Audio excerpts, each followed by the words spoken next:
Welcome to the Day in History for April 21st. Today, we are talking about something super important, the Loch Ness Monster. I had a lot of very important historical events to talk about, but I decided that the Loch Ness Monster, we just had to do it. So, today's the day that the surgeon's photo, arguably the most famous Loch Ness photo out there, was taken. Now, we are in 1934. That's quite a while ago. I'll let you guys write this down. Now, the big idea for today is that lies can last longer than we can imagine because this picture was a hoax. What was another famous hoax we talked about? Yep, Piltdown Man. Nice job. Okay, we are in England, but specifically we are in Northern England. We haven't talked about Northern England much. I don't know. I think we might have talked about it a little bit with the Spanish Armada because they went around the top. But we haven't had too many days in history here. Now, if we look at the Loch Ness, which is their way of saying lake, it's a really interesting lake. It's about 22 miles long, and it gets as deep as 744 feet. That is really, really deep. Now, it's formed when tectonic plates move around and they create these like chasms. Now it's actually called, the Loch Ness is actually called a tectonic lake for that reason. Pretty interesting. Now, the story of the Loch Ness doesn't start with the photo that the surgeon took today. It actually goes back all the way to the Pictish people and even to the time of the Romans. Now, the Pictish people were the people that lived in the north in northern England at this time, or in Scotland. And this is actually called the Serpent Stone, and it was found, and it depicts a sea creature. So, pretty interesting, right? The story goes back a ways. There's another story about a guy, or an Irish monk, named Saint Columba. Now, there's a story about how he was at the lake and one of the people he was with was pulled into the water by a sea monster and killed. And another person went in and the monster came out, and St. Columba said he did the sign of the cross and scared this beast away. Pretty interesting story. However, we have to look at it through our historical glasses and ask ourselves, do you think this story might have been exaggerated just a little bit? I think it probably was, but I don't know. I could be wrong. It'd make a great research topic. Now, another thing that adds evidence to a mythical creature living in this lake is the legend of the Kelpie, or the water horse. Now, I didn't do too much research on this, and I've heard that, I think I've seen some of you guys do research on this, but the water horse is a mythical creature that can take many different forms. It often has like kind of half fish, half horse sort of appearances. This is a pretty cool picture I found online, but it can also take human form, and this is kind of a creepy picture. I don't know too much about Kelpie, but that'd make another great research topic. Now, this all kind of picked up speed in 1933 when they finally built a road to Loch Ness. Now, before that, it was kind of hard to get there, and so, well, there were fewer people there. But they built this road there, and there was a story about this couple who were driving their car, and a monster, or a strange-looking creature, ran in front of their car and disappeared into the lake. Could it have been the water horse or Kelpie? We don't know. But the newspaper heard about this, and for some reason, probably to get more people to buy their newspaper, they hired a famous big game hunter from England to investigate. Now, a big game hunter is somebody that would go to Africa and shoot like giant animals like elephants and rhinos. Not a very socially acceptable profession today, but back in the 1930s, it was a pretty big deal. Now, this is the guy. This is a pretty funny picture. His name was Marmaduke Wetherall. If you combine the name Marmaduke with this picture, it is kind of humorous. Now, there's something else we need to think about. And it has to do with why is this sea creature such a big deal right now? Why would a newspaper hire a big game hunter to go search for this? we have to think about what was also happening in the 1930s.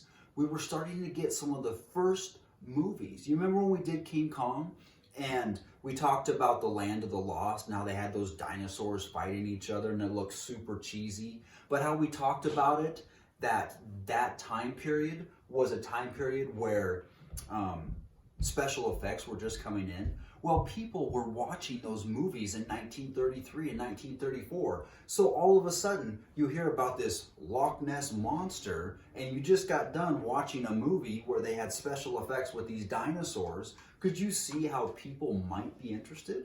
I thought that was a pretty good connection. So Marmaduke decides to search. And he searches and he searches, and then he finds footprints.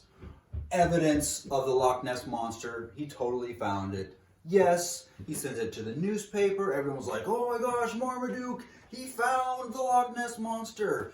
But then the Natural History Museum realizes that Marmaduke had taken a hippo foot, which people at the time would actually turn into like lampstands, kind of creepy, and he'd actually made fake footprints. And he was completely embarrassed. Marmaduke quit public life and kind of disappeared. That's why you don't lie. That's a good reason not to lie. Now, all of a sudden, this guy, the guy that takes the photo, Robert Kenneth Wilson, in 1934 takes this photo. He takes the surgeon's photo. This picture has been used to describe the Loch Ness monster for so long. Most people, older people my age, if you hear the word or the name Loch Ness, this picture comes to your mind. Now, once people saw this, the newspaper puts it in.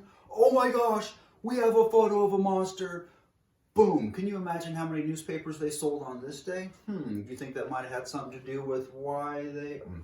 I'll leave it at that. But people thought it was this, a plesiosaurus, a dinosaur. Guys, we are in the same time period where dinosaurs are being discovered, where it's super, it's like a dinosaur craze. And so all of a sudden there's a dinosaur in northern England. Oh my gosh. You know what? Now that I think about it, this takes place at a very similar time to the Piltdown Man. Okay, but they think it is a dinosaur. And from here on, the hunt begins. In the 60s and 70s, they had submarines, they had sonar, they had rows of boats and helicopters. They were trying to find the Loch Ness monster. It was a huge, huge tourist activity. They even had shops and museums and all kinds of stuff. It's very similar to Bigfoot. Yep, you guys know about Bigfoot?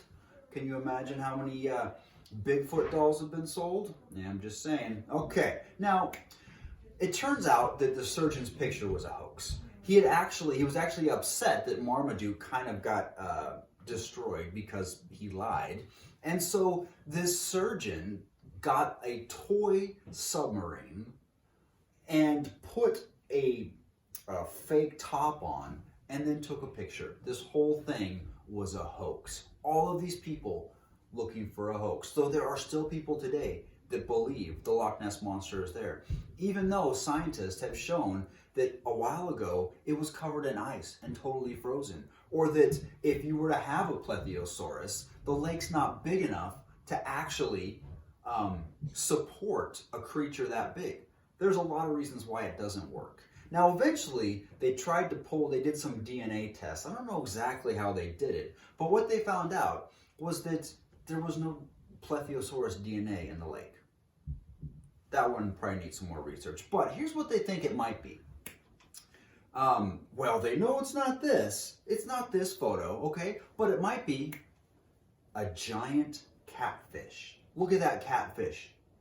The head of that catfish can be as big as the hood of some cars. Now, could you imagine that going up to the surface and maybe looking like a sea monster? I think it might be. Some other people think it might actually be an eel because they did find eel DNA. But we don't know for sure.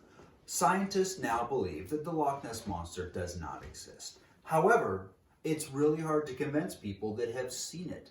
Because if you go to a lake and you know that you saw the Loch Ness Monster, there's going to be a lot of people that can tell you you didn't, but you know what? People believe what they see, and if in that moment they believe they saw the Loch Ness Monster, for them it's real. And to be honest, I think some of us all kind of want to believe that there might be a plesiosaurus or some sort of creature in the lake because it's kind of exciting, okay? Sometimes life can be boring. Yeah, we probably feel that quite a bit right now. And so to imagine going to this lake on a vacation and having a chance to see the Loch Ness Monster, well, that's pretty cool. Just don't lie in the process because lying's bad. Okay, thanks guys. See ya.